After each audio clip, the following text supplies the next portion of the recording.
నా పేరు కొప్పెర్ల నాగరాజు, ఏలూరు జిల్లా సాధికార కమిటీ అధ్యక్షులు, అలాగే శ్రీకాళహస్తీశ్వర స్వామి దేవస్థానం పాలక మండలి సభ్యులు.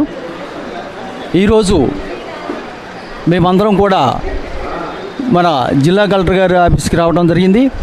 అలాగే బీసీ కమిషనర్ గారు రావడం ఇక్కడ జరిగింది. కాబట్టి మా సమస్యల మీద మేము మెమోరాండం ఇచ్చి సమస్యలు వివరించడం కోసం వచ్చాము.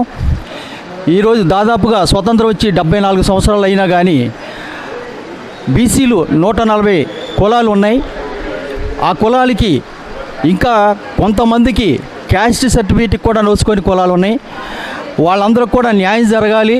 అలాగే మా గురువు గారు లంకా వెంకటేశ్వర గారు ఎప్పటి నుంచో బీసీలకే వర్గీకరణ జరగాలి, విద్యా ఉద్యోగ రంగాలలో ఉన్న రిజర్వేషన్ని స్థానిక సంస్థల నుంచి చట్టసభల వరకు కూడా అవకాశం కల్పించాలని చెప్పేసి ఎప్పటి నుంచో మా గురువుగారు ఫైట్ చేస్తున్నారు.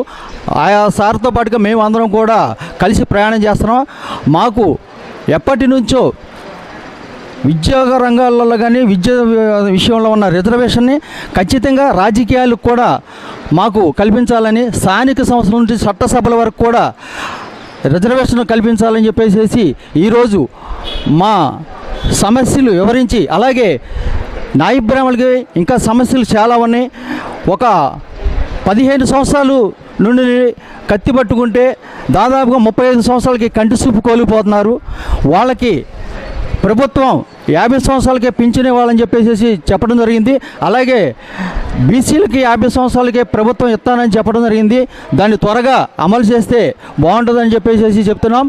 అలాగే 200 యూనిట్లు కరెంటు 150 యూనిట్లతో 200 చేయటం జరిగింది ప్రభుత్వం. అది కూడా కొన్నిసార్లు అమలవుతున్నాయి, కొన్నిసార్లు అమలు అవ్వట్లేదు. అది అందరికీ కూడా అమలయ్యేలాగా ప్రభుత్వం చూడాలని చెప్పేసి కోరుకుంటూ ఈ అవకాశం ఇచ్చిన అందరికీ, ఈ మీడియా వారికి ధన్యవాదాలు తెలియజేసుకుంటూ విరమించుకుంటున్నాం.